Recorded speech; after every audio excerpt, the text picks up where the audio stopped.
Avi, I couldn't hear you.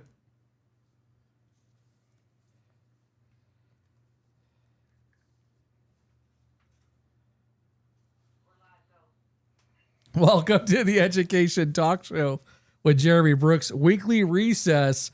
We are so excited because we have an incredible cast tonight on the show. Of course, we got Tony G in the house.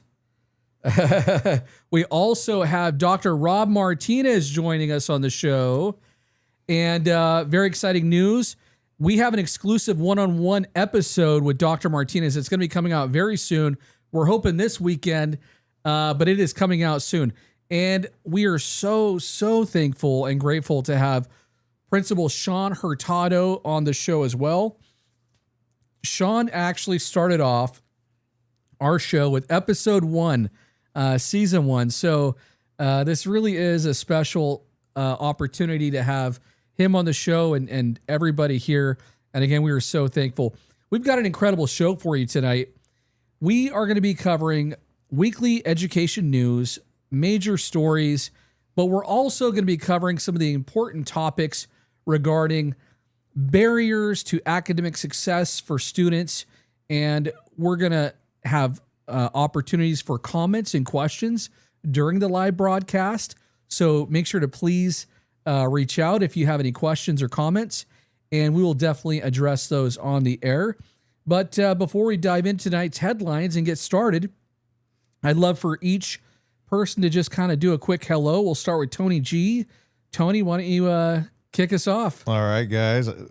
Third episode for me. So third time's a charm. I'm going to get it right this time, guys. And, I'm a stand-up comic, former mental health teacher, podcast extraordinaire, and now Uber driver. I wear a lot of hats, but I love education. Mental health is my jam. And that's my spiel. Awesome. And of course, I want to comment. We got your cool shirt here. Always wearing the awesome shirts on the show here. Yes, sir. It goes into the Arnold Schwarzenegger story. Did I tell you? I didn't tell you guys I met him. We could talk later. I don't want to go on about that. That's going to be every episode is, how did you meet him again? Hey, I don't mind, honestly. I mean, it's the coolest story ever, getting to work out with Arnold. So yeah, but I did meet him, guys. And is at the gym and Gold's Gym. I was doing some comedy out there, work, and a buddy goes, "Hey, Arnold sometimes goes there." And I know that, but I'm tired. I was, 14,000 steps a day. I was doing all these shows and walking around. I see why people in the cities are so healthy. Yeah. They're walking. Here, not so much, right? Yeah. It's so I go, I'm just going to go. I'm just going to wake up and go. And I go. And he's coming, down the cardio. I text a buddy of mine, comedy buddy, and he's like, you got to go talk to him. So I was like, all right, I'm going to do it. And then I'm there and I'm waiting, because he's talking to people and he's, the biceps, the triceps. He's talking, doing the whole thing. I'm going, this is weird. I'm hearing this. And I said, hey, Arnold. And then he looks at me like that, just like that. And I jumped back and I thought, I was genuinely scared. And he had 2 giant bodyguards. What's he going to do? And I thought, you're in some hot water. You better do something fast.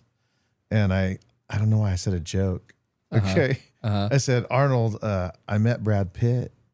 And I shook his hand. I never fanboyed, but I'm fanboying now. And then he looked at me and he wanted to say, do you remember, I don't know if you guys are big Arnold fans, but the movie Predator. Okay. So did he give you that look? Well, he gave me that, he said when he met Carl, and I won't say what they said, but they shook hands, they collided, and their arms were just huge. And he said, and he looked at me like that. Whoa. And then he just kind of smiled and he just took off. I go, that's dragon energy. So then I've been running with that in comedy now. So you're going to hear me talk about that. I'm not crazy. I have dragon energy. It came from Arnold, right? So that got me into Gold's Gym. The idea, I thought, you know what? He's right. I'm 47 years old. I could do more with my life, you know. And you also, I mean, he's been in a movie with Brad Pitt and Jonah Hill. Okay, He was in now he's Moneyball. bragging on me. Hey, so you know, I gave him the 20 earlier. I said, bring him up. You know me. We gotta hear more about that later. Later, yes. Well, hey, listen. One other thing I want to mention too. Dr. Dwight Rogers just now left a comment, and he says he misses us. And I mean, Tony G, we miss him, right? Of course. I mean, dude, I was like, who's this guy? When I walked in. I'm kidding. I'm totally joking. Jokes are always comedian. No, we miss him. We need another. Tell him if he gets over here, we'll put him right there in that desk. We got the desk. That's the naughty seat, right? You're in trouble. Taking me back to 5-year-old St. Anthony's sitting in the corner, and Tony G in the kindergarten sat in the corner a lot. Oh gosh. Oh man, I could see you in the corner. But I'm a better man for it. No, I'm not saying do that anymore. We don't do that anymore in the classroom. But I remember the love behind again. Well, and that's why we're here to talk about, right? Yep. Education. So Dr. Dwight Rogers, we miss him too. Shout out to him. And we can't wait for him to return next week. We also want to give our guest principal, Shaun Hurtado, author, of course, as well, a shout out. Tell us a little bit. You know, just happy. Thank you. Happy to be here. 20 years in education, everywhere from TK to high school. So I've seen it all. Been around a little bit, a couple different districts, everywhere from, I'm currently in Modesto, proud principal of Loma Junior High, but been in urban districts, rural districts, and now suburban districts. Yeah. So, and everywhere in between, from teacher to assistant principal, coach, and now, like I said, I want to mention something real quick. My wife, she tells me I give Shaun credit for being the first administrator to do the desk that, out in the halls. Yep. Right. Huge mobile desk user. So actually had a newscast come out and do a show on me. Was featured in the EdCal magazine through AXA, and but my claim to fame is I've been on his podcast. Oh, right? No, wait. Okay, so correct me if I'm wrong. I just heard you say the mobile desk. Yes. Are you the first one to do it? In my district, I was. Because I want to say I saw a YouTube video. Yeah. Okay. Yep. And was it you? No, that guy stole my idea. What is going on here? Well, that was brilliant. Yeah. So you're brilliant. Yeah. Of course he is. He's a trailblazer, which is why he's on the show. Dang, that's amazing. The cool thing, though, my wife says I give him credit. He was the first to do that. So I don't care who else does it. You're the first in our minds. There we go. I'll take it, right? Yeah. The thing is, everybody was telling me, hey, you got to start putting some stuff on YouTube. Like, you got to do this. And I was like, I'm more of a LinkedIn guy. I'm just posting on LinkedIn. And then I saw that guy who's hit it on Instagram and YouTube and everything else. And everybody sent me in his videos. And I'm like, I still say he saw me on LinkedIn first, but he just he went to the more popular platforms. Yeah. It is what it is. And by the way, you are known. Our show has taken off. We've been around the country, right? I'll meet other administrators, and I'm like, talking about guests we've had, and they're like, "Oh, I've heard of Shaun. I know Shaun." And I'm like, "No way!" So, hey, good word gets around, right? I was just zoning out in my bed with my wife watching the videos, and then I seen that. Now I'm excited. I got a rock star. Yeah, for real. Yeah. And then Dr. Rob Martínez, of course, too, written the books behind us. Both of those are his books. And it is fantastic to be here again with you, Jeremy. Yeah. Just thrilled to be here. So I'll give you a little bit about myself. 38 years. 38 years in the field of education, and I still look okay. So you can do it. Hang in there. So I actually did a number of different roles. School psychologist for half my career. Entered into site administration. Went to the big central office, the scary central office, to take on human resources. And then experienced the superintendency. Oh, what a job. And right before I retired, I was actually doing a chief of HR job and a superintendent job. That's too many jobs, by the way. But I had a plan to retire and to pursue, kind of more writing, more engaging, more connecting with people. I talk about resilience probably ad nauseum to a lot of people, but really, gosh darn it, if we don't do anything else but help our kids be resilient, that's what we need to be doing. Amen. We really do, especially these days. It's funny he says this, and well, two things. You look like a young Eric Estrada. Okay, I'll take that. I'll take that. Punch, yeah. Big. Sure. He was a big deal in all the novellas, and I know this because my mom loved. Anyhow, but you say resilience, okay? In my class, when I really realized what it was all about, understanding how to overcome mental health, disabilities, different types, right? I said something about I need something like resilience. Mine was overcome. And I put it in big letters. I went and put it on my wall, overcome. Because I told Mr. G, and I would just put it out there. I got ADD, I got anxiety, OCD, right? And I've learned this as a kid growing up, resilience, right? And I'm going, that's crazy. That's exactly, you're on the money. Well, I think, and again, oftentimes it doesn't have to be resilience. It can be whatever is in that environment at the time. As I was a principal, we use the word powerful. Be a powerful student, right? Positive, outstanding, wise, empowered, resourceful. Do it. And then act. Do things to help you become a powerful student. So that was another kind of just quick lesson just to get it out there. And of course, at the elementary level, when I was an admin, we'd say power of the paw. So anyway, yeah, thank you guys so much for being on the show. This is going to be an outstanding show. And of course, we have a one-on-one exclusive episode that we did, as I mentioned, I think before earlier, with Dr. Rob. So we can't wait to release that very, very soon. Should be this weekend or hopefully even sooner. Look for it on YouTube. Yes. And I will share it everywhere. And it's an incredible episode. One other thing too, he's got a blog and it's a treasure trove. I mean, I went through it as we were looking at the last episode, and there's some amazing stuff there. Thank you, Jeremy. That was one of those things you just started years ago. Like they said, write a blog. And I said, okay, I'll just start writing. And so it's at resiliencyguide.com, and it's just open source. You can find it. And there's a lot of different thoughts out there about, topics of the day, and unfortunately topics of the day that come back to us. Issues on school shootings, issues about, how do we engage communities? So yeah, please take a look at it. Yes, definitely. And we got a packed show tonight, and I cannot wait to get your insights on the weekly headlines, of course, and our feature segment, Inside the School Day as well, Hurdles and Hopes. We'll take a closer look at everyday challenges of schools. But I do want to mention that, yesterday there was another tragedy, a school shooting, and our hearts go out to those families and the victims, of course, and the community where that occurred. And of course, we need to definitely try to do more to make sure that schools are safer and that we address gun violence, right, in our communities, of course, on our campuses as well. Dr. Martínez, I know you'd mentioned something yesterday. I did. I put together just because it's such an emotional issue and it tears every single person apart when we hear about these things happening again. So I sometimes can't help myself. I need to emote, and sometimes I write, and sometimes I speak it out. And I put together a little video yesterday, just hashtag end gun violence.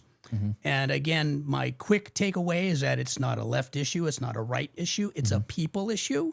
And we've got to figure out how to end it. People do not deserve to die. People don't deserve to have their children taken away. And people will have so many reasons and things that we can do differently, and we have to do them all because it doesn't matter where the solution comes from. We have to listen and act to stop it. And again, unfortunately, in my 38 years, I've been, in districts where this has happened or there's been a threat, and just the trauma that takes hold of the people directly impacted, and then the community stays with you. It doesn't disappear. So to minimize it is not a healthy action. We have to recognize it. Yes, we care. We give our condolences. We want the people to heal, but we also need to figure out how to act differently as a society. And it's unfortunate because oftentimes we do see that it kind of becomes a divisive thing, when And so, unfortunately, it makes it a challenge for both sides, for everybody to come together to try to address it and to reduce the gun violence, of course, on our campuses. And it shouldn't be divisive. The other thing, too, I think we're at a point in our nation where we're seeing it happen far too often.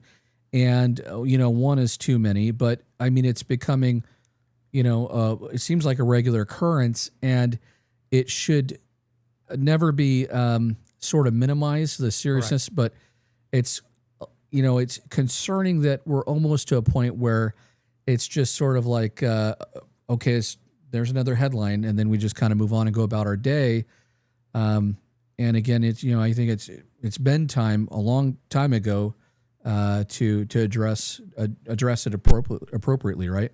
Yeah. Yeah. Well, and I think Tony touched on this a little while ago, just talking about mental health. Yeah. It's not a left issue. It's not a right issue. In my view, it's a real mental health issue. Mm-hmm. And there's just a mental health problem in the United States. And I see it in schools all the time where it's, people are reaching out, looking for help for their kids. It's taking them months to get an appointment to see a psychologist or something, And so the longer that people's mental health needs go, unaddressed, the worse it gets. And, to do something like that, regardless, you have some sort of mental health issue that was not addressed, right? And that's my thing is, in schools, outside of schools, there should never be that long of a wait for somebody that's looking for help to get help with their mental health. So, and of course, we never really planned to address this topic, but I mean, it just happened. Of course, we want to address it. You mentioned that it's a mental health, and it totally is. It really is. And far too often we do see that people go, we go, it goes unresolved. And the other thing too that I wanted to mention is access to healthcare. We see that sometimes is a barrier too, because our students waiting, right? They do wait. And I've seen that where I have parents who've reached out to me when I was in administration saying, hey, I can't get my child in to see a counselor. I can't. And I look at the wait times and I'm like, oh yeah, we got to do something about that. But the other thing too is, again, healthcare can be a barrier, right? And so that's a challenge as well. And then Tony, I wanted to get you in on this too, with your mental health background. And you've also worked with a lot of young men who were in a youth sort of maximum security facility, correct? Yes, I worked for 5 years at CYA here, just down the road in Stockton off of Arch Road. And that's California Youth Authority, is that correct? CYA, yeah. And so I was a permanent ongoing roving sub, and so I got to work in every type of group. There was the mental health unit, sex offender unit. There was the, I guess they call them violent. I can't remember the exact professional term, but again, these were all different units at the prison, and so you'd go and you'd work with them, and that was where I started my journey. You see, I saw these extreme versions of mental health, just extreme, and then I got hired as a, and again, this was by accident. It's really weird. I have an economics my master's in economics. And I thought I could teach that or history, and I got hired to do history, economics. I thought, this is great. And last minute, I get a call. I'll never forget. It was out of nowhere. But at this time, when you need a job, right? Mm-hmm. And I answered it, and the lady, her name was Bonnie. I believe. And she says, well, we really need you working over here at East Union in the ED program. But I got to tell you something. It's a lot, and it's not easy. And I thought, well, I just worked in a prison. And so I said, okay. So I took it. And then I did that now, I just recently retired for 10 years. And I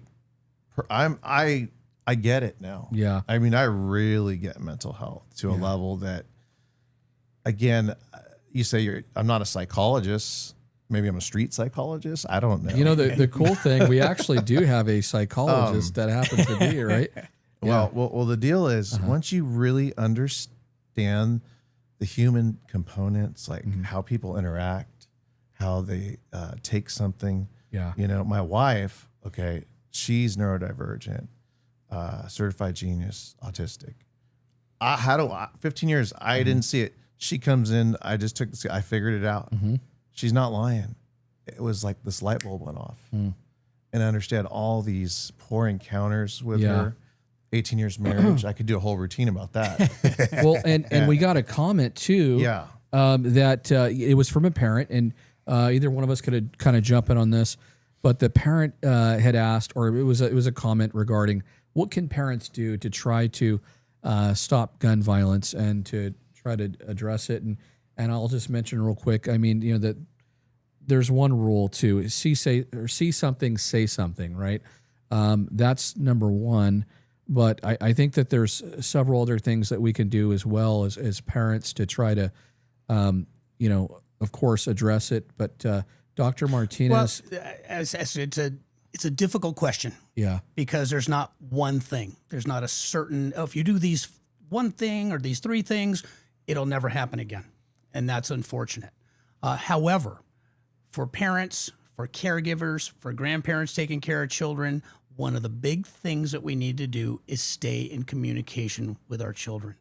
Stay in communication. Listen. Don't just talk all the time. Don't just talk. Don't just give direction. Don't just tell them what to do. Listen.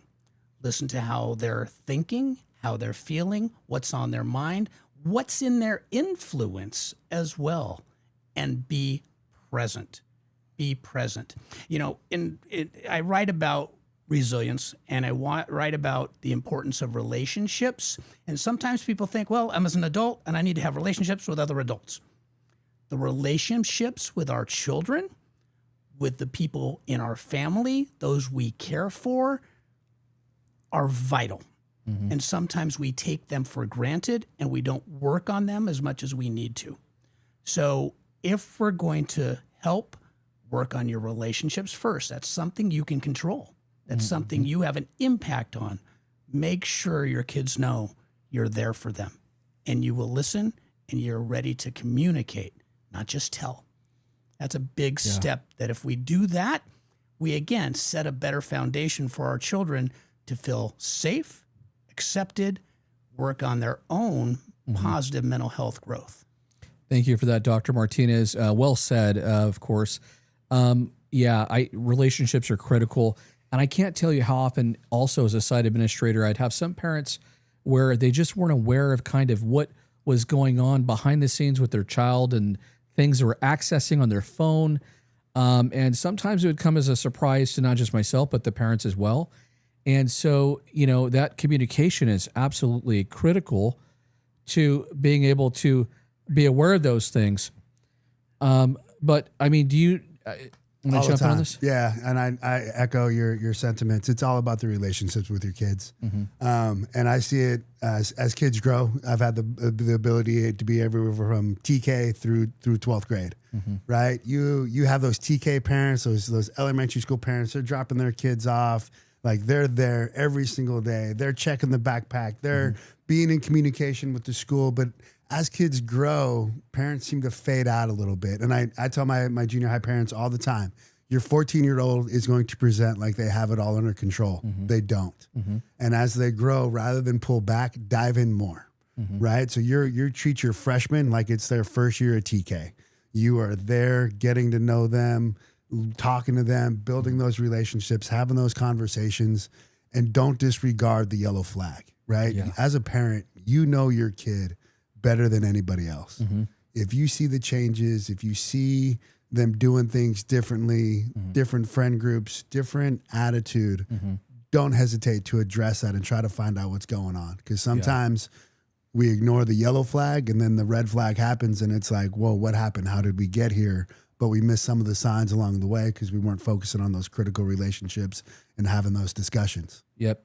Excellent. Well said again, too. Thank you for that, Shaun. One of the things that I wanted to also talk about and bring up is, you know, we've even had parents, maybe you guys have gotten this too, who say, what are my rights as a parent? I mean, can I look at my child's phone? Am I able to do that? And I mean, right. Oh, absolutely. Yeah. Absolutely. And yes, you can. Yeah. I mean, you pay the bill. They're into, you as the parent, again, in charge. And again, even as a site administrator, when we take charge of children, it's a huge responsibility. Yeah. But with that responsibility, we also, the Latin term, I think, is in loco parentis. It means we act as the parent to make sure they're safe, make sure that everything's okay. Now, we're not going to be the parents as school administrators or central office folks, but we have that responsibility. And so that care to make sure that they're safe goes a long way. It goes a long way. And we want to keep all of our children safe. Good to have a superintendent on the show to remind us of those specific laws. Thank you for that. And I want to get you in too on this. Relationships are critical, and I think that's one of the big things too. You've stressed on the show in the past as well, is having those relationships with your students. And he's amazing. He had these paintings that his students have given him too, and that just shows that dedication, your relationships that you've had with students as well. Teachers are also vital, right? They play a huge role in those kinds of things, and listening and building that rapport with students. I think it even goes for coaches, support staff as well. But absolutely. Did you want to mention anything on that? I mean, I keep just thinking about the word father figure, right? And you wear a lot of hats, and that's just something that comes with the classroom when you're talking about kids and the mental health, that have just come from a lot of trauma. And, I realize that there's obviously limitations as a teacher, but there's not as a parent. And, you're talking about connecting and the parents and everything. And I thought, you made me think about my dad, and I'll never forget as a kid, we didn't have a great relationship communicating, but one thing that just was special for me, and he'd get home from work and he'd, let's go play some football. I love football. Again, we talked about, he liked the Raiders, I liked the Niners. We were feuding all the time. But I love the fact that, I got to learn. I wanted to be great, so I wanted to catch. I wanted to do the play. He'd just say, "Go long," and I go Hail Mary. and I'll never forget. I was so all about it, and I must have been about. You think I'm crazy, but I was like maybe 11 or 12. I dove to catch it. And there was a player, Dokie Williams. Okay, shout out to Dokie Williams from the Raiders. He's old school right there. Jim Plunkett, come on. Oh yeah, there we go. Sure. And he's like, he was plunking on Dokie Williams, and I just dove, and I just raw meat. My mom yelling, "What are you doing? Why'd you let him do that? He's crazy. I don't know." And I was. But the point is that habitual connection. Okay, maybe your kid's not into that. Find out what are they into. Meet them where they're at. Yes, their interests. Yeah. My cousin Jimmy, who's really been connecting with his daughter lately, and I noticed he was talking to me at the party about hockey, and I go, Jimmy, hockey? You never talked about hockey. He goes, oh no, Jenna loves hockey, and they fly out to. I forget the name. This is how much I like hockey. They flew out to the city to go watch. And I'm thinking whoa, that's awesome. And it's different, Yeah. But what can parents do? Meet them somewhere. Wrestling. Oh man, wrestling's a big one. Yeah. Kids love wrestling. There you go. You should learn a little bit. Yeah. Some of my students, I just visited, and he said I could say his name. His name's Nico. And we connected off of John Cena. Hulk Hogan. I would do the impression. Let me tell you something, Nico, man. You got to get it together, brother. Do your work, dude. And he would crack up, and And so again, I was hanging out over there with him, his mom, and he goes, "I want to show you something, Mr. G." He goes outside. and his giant trampoline. And he's doing flips and this. And then I'm like, dude, you got to get an alter ego. You know, you got to be like, what's your John Cena, you know, and start doing that. Again, just another example. The connection. You meet them there. Absolutely. Tell the parents, get out there and do it. Yep. Yeah. Well, and again, thank you guys for those, the input. We want to move on to some of the other weekly headlines. Now, it's interesting, in Oklahoma, there was a law, or there's an exam that they had put in place called the Oklahoma's America First Teacher Certification Exam.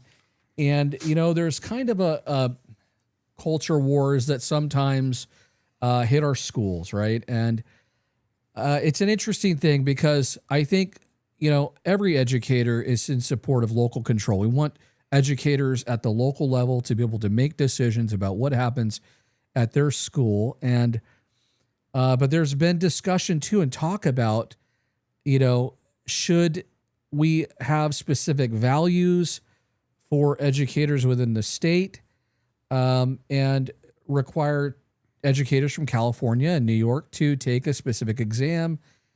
But, the concern may also be, okay, so you want the values of educators to reflect your community, but where does that is that a slippery slope to, okay, first we're making you take an exam because you're from a certain state, and you could have a particular, leaning ideology, political ideology, but where does that stop? Does it then become religion-based exams later? Does that then become, exclusion of, educators based on, and yeah. So I want to start with you real quick on this one from a broader policy perspective. Is this a smart thing to do?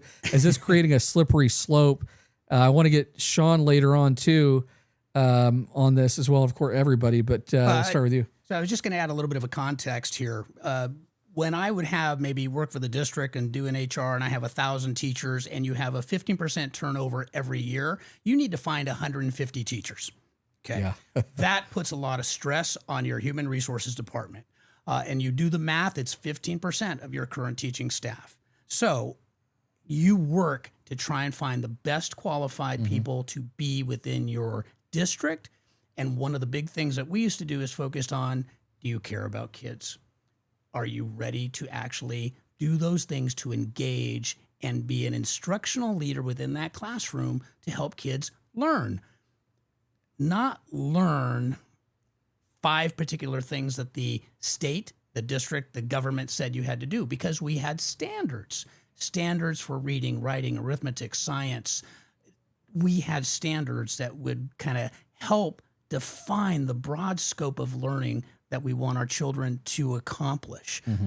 When you isolate and you believe that, and this is just my thinking here, that kids are going to be better if they only know these 5 things, whatever those 5 things are, based out of somebody's perspective, an ideological perspective, you're creating a stifling level of education. And again, while we've given, as a nation, the rights to direct education to the states, I don't think we ever set upon to say, and we should limit it to these 5 things so they don't communicate with other states and other people in other states. We as a nation should broaden learning and not compact it. Yeah. So when you limit now teachers to being defined as having good teachers or bad teachers, because you're going to give a test, you're going to put them in a box because you know a certain way of thinking, it's very limiting to the education you're going to provide to kids. Yeah. And that's scary. That's scary. I think it's a illogical thought process to get us to a broad citizenry of educated people. Yeah. And thank you for that. And I love the fact that that's right. HR, you did. And what a challenge to try to hire. And you've been in bigger districts. Yes. And to try to hire that many teachers. And I'm sure, your number one priority wasn't what is somebody's specific what they think political about ideology. 1952. What's crazy is you're talking about HR, right? And I think about how my job's stressful. Then you got me thinking, oh my God, I never thought about HR. Yeah. Now they're stressed. who do they go to when there's trouble? Who's HR go to? Yeah. Because that's wild. Maybe it's like HR goes to HR. Yeah, you go to yourself. Sometimes, yeah. Talk to ourselves a lot. Yeah, talk in the mirror. I mean, Shaun, it's like when you're looking for teachers, as a site administrator, you're interviewing applicants. And by the way, Oklahoma, this is in Oklahoma. There's a teacher shortage there. Of course, there's a teacher shortage across the nation. I don't know if this does any favors, but is that the kind of thing that you're concerned about as you look to hire teachers? Are you looking to find the best qualified teacher you can get in there for those students? Yeah, that's 100%. I need the best qualified individual that I have to teach my kids. I don't care black, white, gray, brown. I don't really look at ideology. To me, that shouldn't be in the classroom, right? I mean, we're all who we are, and it may bleed in there at some point through conversation with kids. But if you are presenting something, it should be presented for both sides, right? And so the person that's doing the presenting ethically should be doing the job to present both sides. If we're sticking to the standards-based education, right? Yeah. So if Oklahoma has defined standards that they want their kids to know, you trust your hiring managers to hire the right people and recruit the right people. And if the site administration doesn't like what's happening in the classroom, or they're getting complaints from parents about, a teacher talking a certain way or bird walking from the standards or not living up to kind of the mission and vision of the school and the district, then that's a conversation to have with that individual. Yeah. So I understand wanting to have people in your community, having similar views, but it goes back to we're a nation, we're a wide nation, right? Yeah. We have people all over the place that believe a wide range of views. Our kids need to be exposed to those in some way, shape, or form, But again, to me, it goes back to the standards-based and standards-driven classroom, right? And that's what the state has said we identified as important. It's what the school board has identified as important within our school districts. It's what we're hiring our teachers to teach is, that standard-based instruction. So I think if you can stick to the standards and you're hiring you're using your ethical lens to hire the best people that you think are going to do the best job, you go with that. Also, the great thing, you do have a couple years to figure it out too, right? So if you're getting those complaints on a first-year teacher, there's a way that person doesn't necessarily need to be there the entire time to have that impact or that undesired impact if that's what's going on at the school. So I don't, necessarily maybe agree with the test because I do believe it could be a slippery slope. We were doing that on one ideology. Could it go to religion? Could it go to race? Could it go to nationality? Could it go to a whole wide range of things? And then you end up with a monoculture of teachers teaching the same thing to the same kids the same way. Yeah. Which I think works back to you're hurting kids because you're in that echo chamber, right? I think we should have a wide variety and a wide range of teaching staff because then kids can ask questions, right? Especially at the high school level, there's going to be that discourse where you can get to know a teacher on a personal level. But again, what's going on in the classroom should really be standards based. Oh yeah. Well, it's just crazy. I think, you're supposed to get the best person to connect with a kid, right? And it's like I had a heart surgery a while back, right?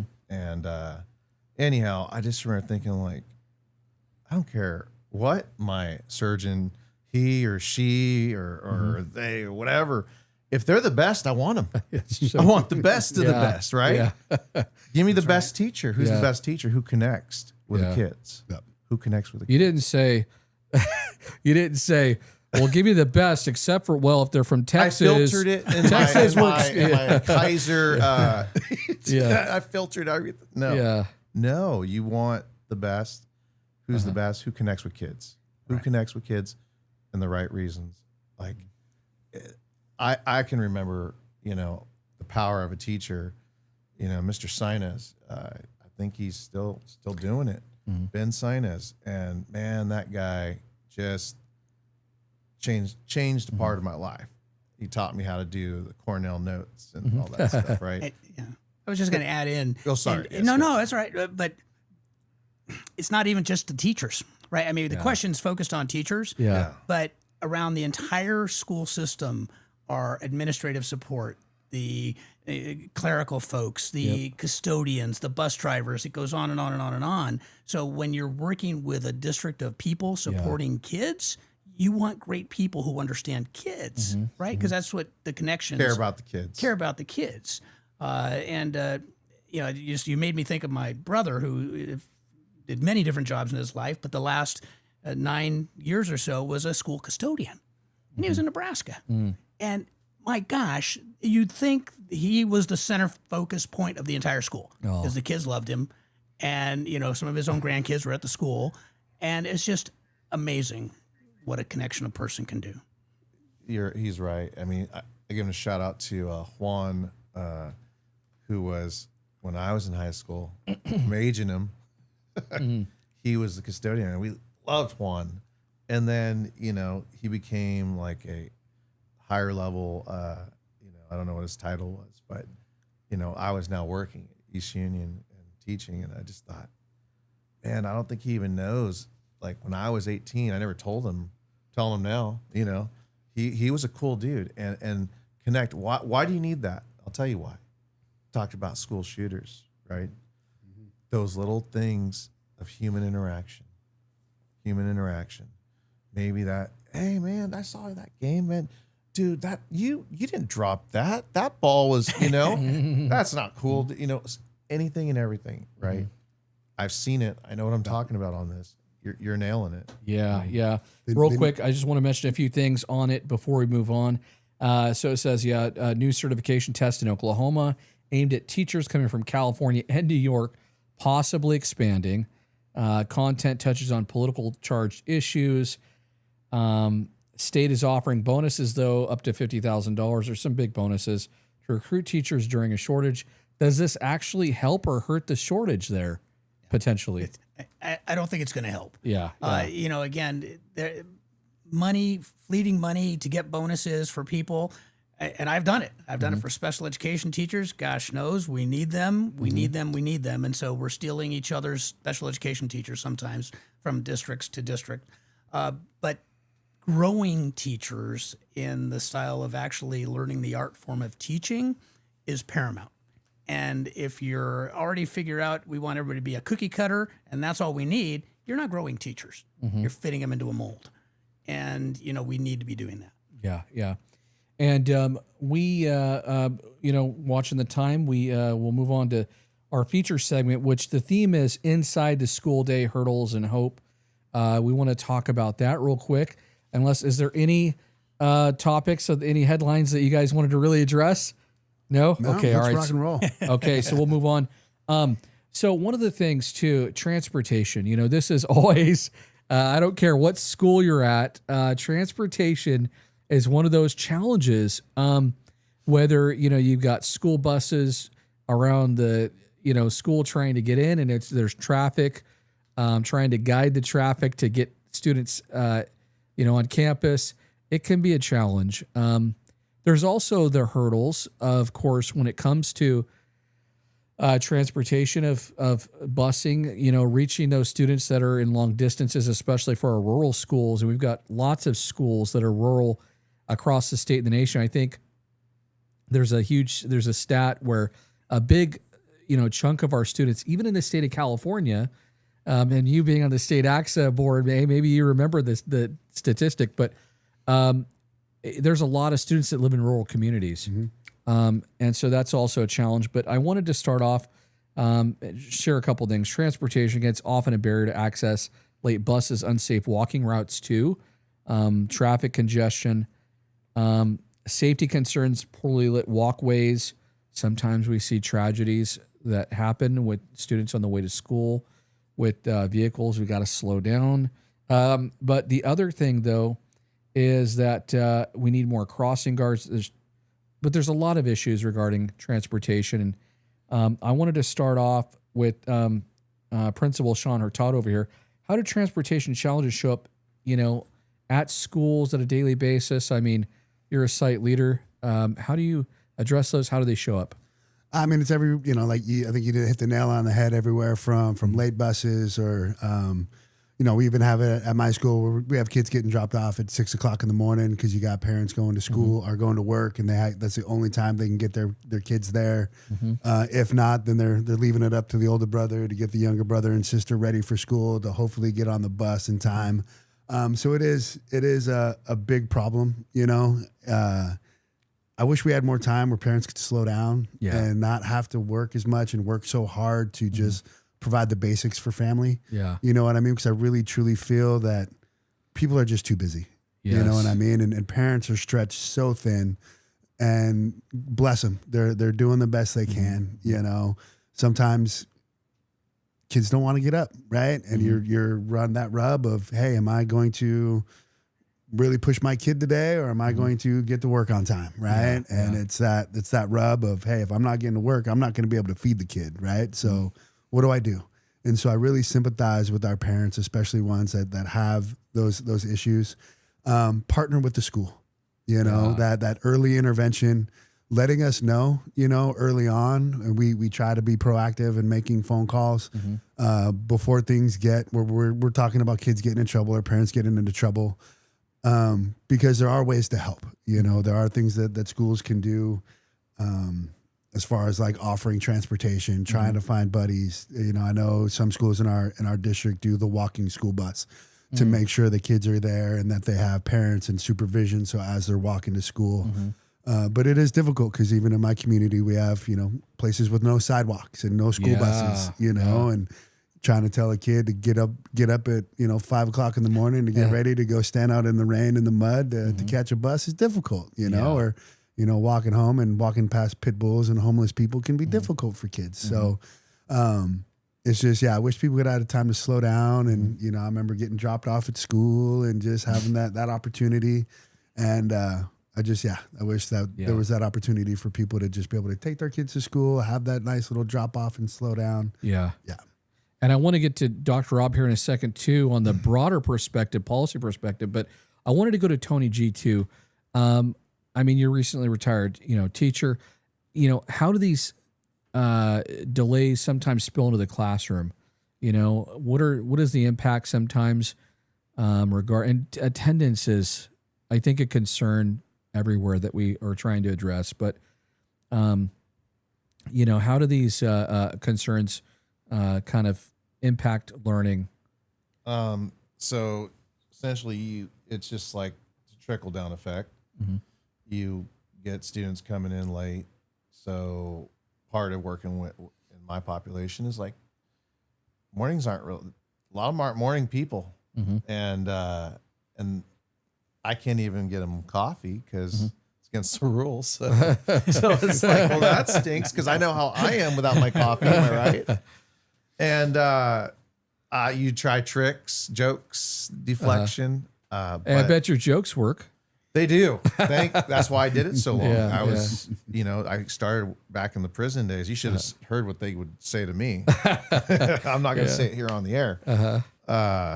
But no, it's like, it just really, and again, here's where, because of what I do, it's a small population, right? So nobody really knows the pain unless you're in the boat, and it's a different boat, right? But that's everything. I mean, and imagine now when you got a situation where you got a kid, oh, I don't want to get on, how many times I hear it? I don't want to get on the short bus. I don't want to get on the short bus, right? I mean, that's a nightmare because there's so much to unpackage about mental health, about stigmas, about XYZ, and you don't have the time to have this kid figure it all out. At that age, I'm 47. I barely figured it out. And so that's huge. But I was just thinking, I have an electronic, you know, Ford Mach E, right? Really nice. Love that car. Hey, thank you. And I call it the Hulkster. You know, it's green. And anyways, where can we get like a movement for some kind of deal with, if it has to be it, so be it. You know, I don't mean to be politically driven here, but Elon Musk, give us some work with the government, California. We get electronic bus, you know, run buses. It's like it changes everything. Yeah.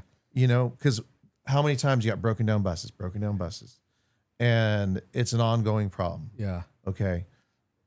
If we can figure out, and again, here's where you guys, not me, you don't want me in that room. I can tell jokes, but you're the one that has to sit down there and you probably too. And you guys got to say, how can we make it to where we're benefiting, everyone's benefiting, and it's all about the kids. Yeah. I think it's a great point, Jeremy, and I'll just toss in real quick. Again, the state of California did expand busing grants across California. Here's the problems. The buses are too expensive.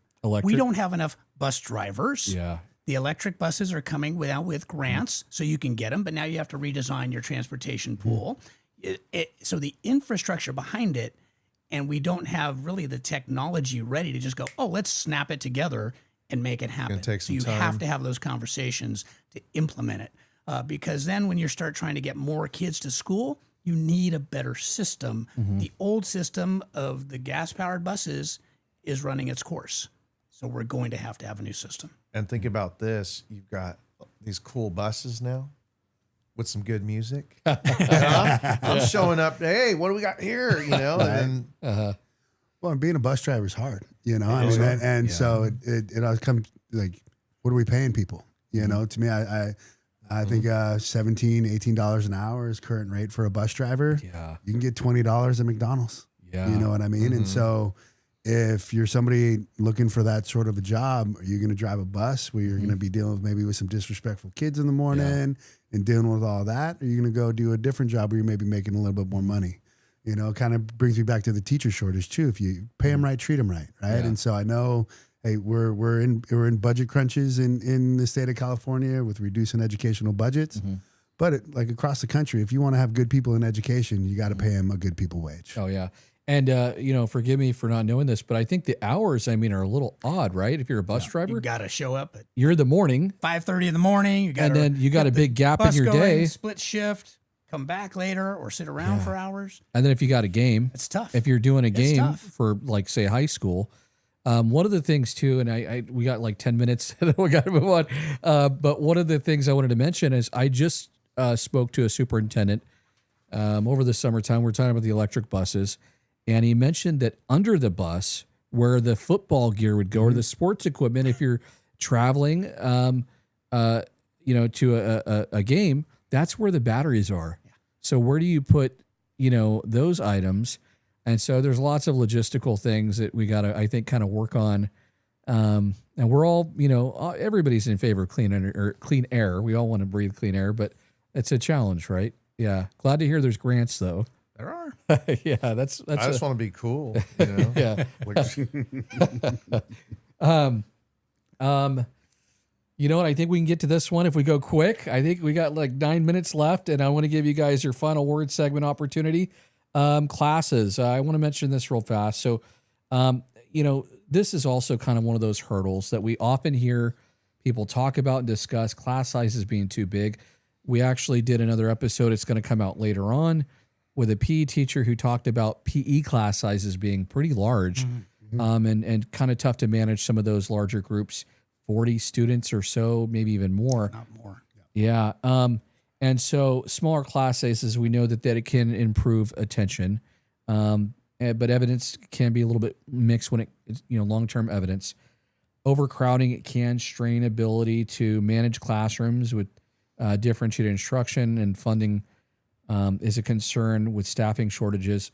But looking at the system level, reducing class sizes, is that something that's financially feasible? I mean, or should funds go elsewhere? Anything you want to mention on that? I'll just quickly add, you know, I think it was back in 1996 where California took on the initiative of 20 to 1. And we had to, as a district, hire 100 teachers right now. And so we had to bring in teachers with limited qualifications. We also needed to go year round because we didn't have the infrastructure and the facilities to take care of it. So you dramatically had to shift our schools to multiple year-round schools. So when I was a principal, I actually had a 1,200 student 4-track year-round elementary school going all the time. Those are the impacts when you kind of go, well, let's just lower class size from, you know, maybe 30 to a 20 to 1. Now, many class sizes have been lowered. You know, in Contra Costa County, I think the average is maybe about 24 to 1 right now for our K through 3. It's not bad. We're very close to where we were for 20 to 1. It always feels better to have more time per child, to have a lower class size, but there are dramatic impacts to cost. Yeah. Thank you for sharing that. One of the things too, though, I wanted to ask you about that is just when it comes to those budgeting constraints. I mean, do we need? What's the solution there? I mean, it's a complicated. More money, always more money. Yeah, Elon Musk.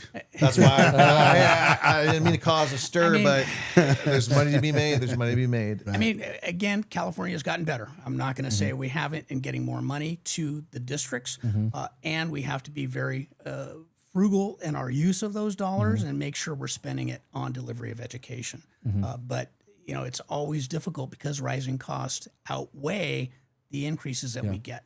Oh, and challenge. Then I had a quick follow-up, and we'll move on to you guys, but I had a quick follow-up too. It can be hard sometimes too to sell year-round education, right? I mean, there's some people that are for it, but there's some staff that, maybe that's a long schedule, especially for administration.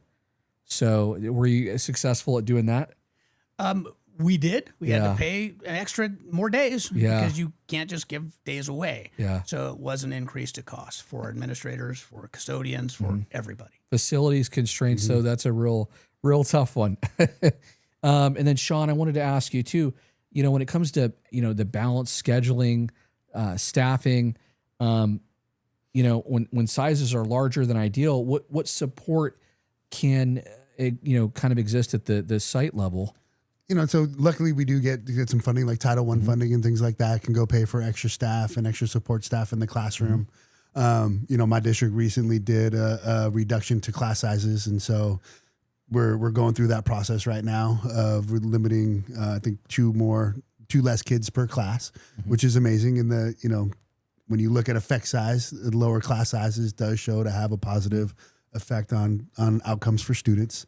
But facilities is really, really kind of where, in my view, the rubber hits the road, because my school is only built so big, right? I only have so many classrooms. And so I only have so many places to put kids, and then if you do start to offer lower class sizes, more teachers, then you got teachers teaching off carts and being in other teachers' rooms when they're on preps. I've been in situations like that where, you have more kids than your campus was built to handle. Yeah. And so that also has an effect. I would say the biggest effect is the belief of the teachers that the kids can learn. And so I think if we're, working within the confines that we have, but really working with our staff to that belief that every student can learn and can be successful, that collective teacher efficacy, that's going to overcome a lot of the challenges that we're seeing in education. And so once again, bringing back to all the way around, back to the connections in the classroom, back to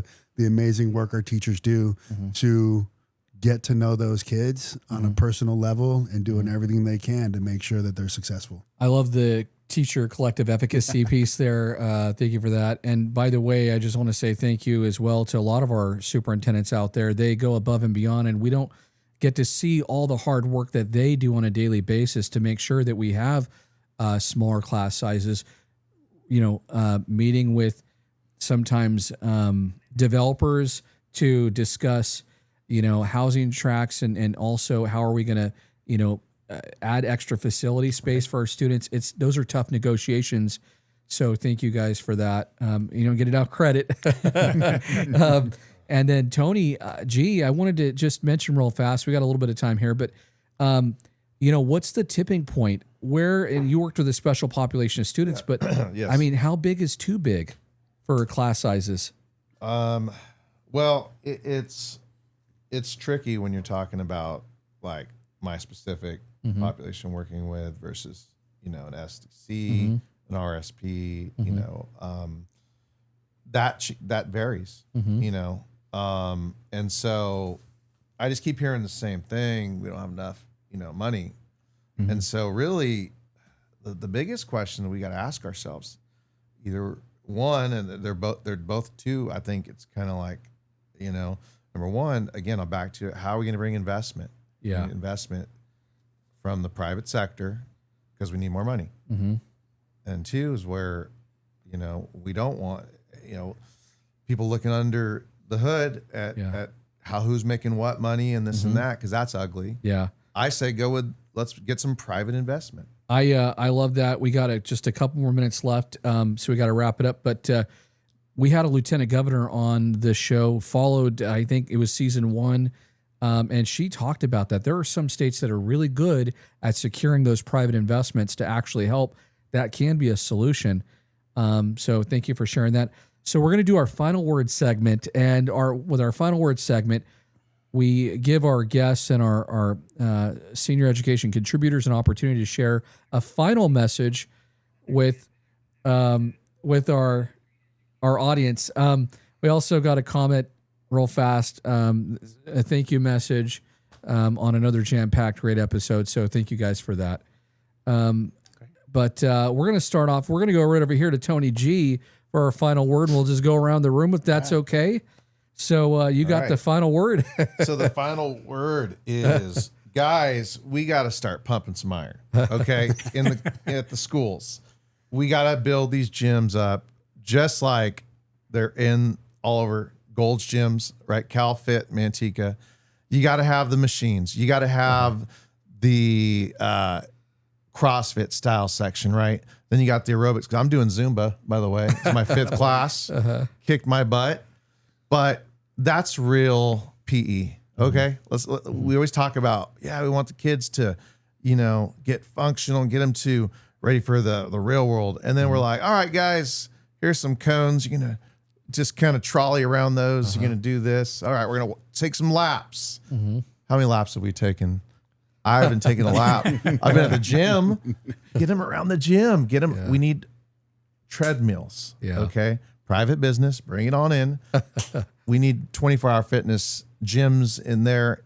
Teachers are okay. You're doing this day. You're doing this day. Let me show you how to do functional work now. How to punch so you don't fall on your face. Yeah. We talked about someone that was unnamed fell on their face on a treadmill. All right. Hey, it could happen to anybody. That's why you teach them early. How many kids are afraid after high school to go to the gym? Yeah. I want to mention real quick, great point right there. Great point. Or how many students even know how to access a gym after high school. But, we follow Tony's advice and we bring in a 24-hour fitness on campus, and I'm working out there too. Hey, can we get a shot of this guy's arms? I thought the guy, get over here. Let's get a flex. Look at this. Oh, boy. Ooh. I've been out flexed, and I'm the guy that's going to be the big watch out. But he's a gym goer. Gym goer. Yeah. Oh, that's awesome. Yeah. Hey, we're leaving our sleeves down on this side of the room. That's right. I'm go, but not lifting that. Yeah, but you're great poker players. All righty. Shaun, final word. Go ahead. Yeah, I'm just championing parents, right? Because they are the linchpin in education. And so don't give up. Don't surrender. You're doing great. Ask the questions. Be friendly. You don't have to be a friend, right? Hold your kids accountable when they're messing up, and trust the school. We really are trying to do the best to keep your kids safe and partnering with you and educating your kids. And wise words. You have a couple books. Yes. Can you tell us about those? So I have I do consulting and I do leadership training. And so I have a book. They're all leading with culture, but one is about basically working with administrators on how to build a good school culture. Another one is leadership devotional, basically 75 days of a leadership devotional with a leadership tactic and application, definition, and how to apply it in your daily life. And then another is a 75-day challenge. So it's a leadership challenge that I developed, that it's 7 actions, 5 days a week that are guaranteed to improve your leadership in your school. And so I wrote a little guidebook to help you get through that 75-day challenge. So Shaun, thank you so much. And Dr. Rob, and we got his 2 books behind us. We got the 2 books behind you, but I got them in front of me as well.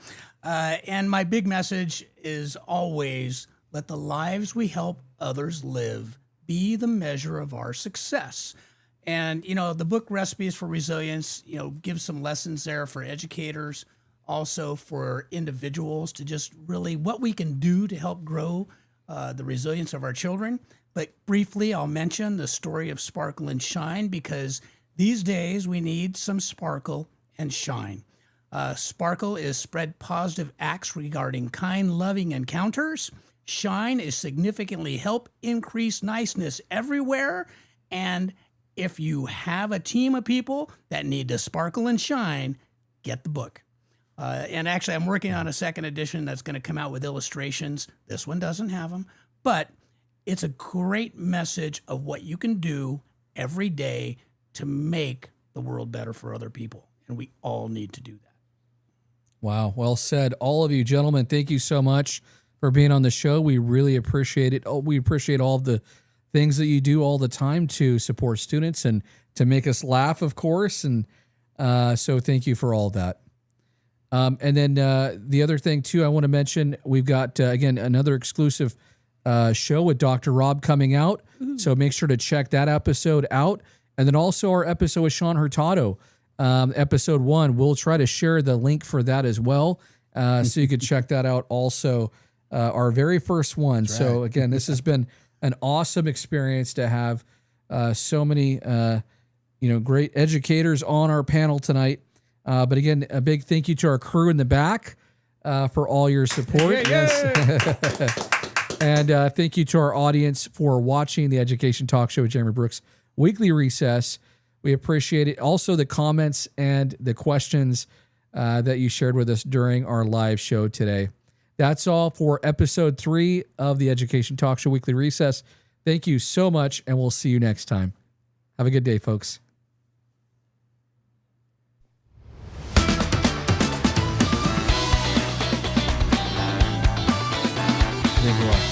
All right.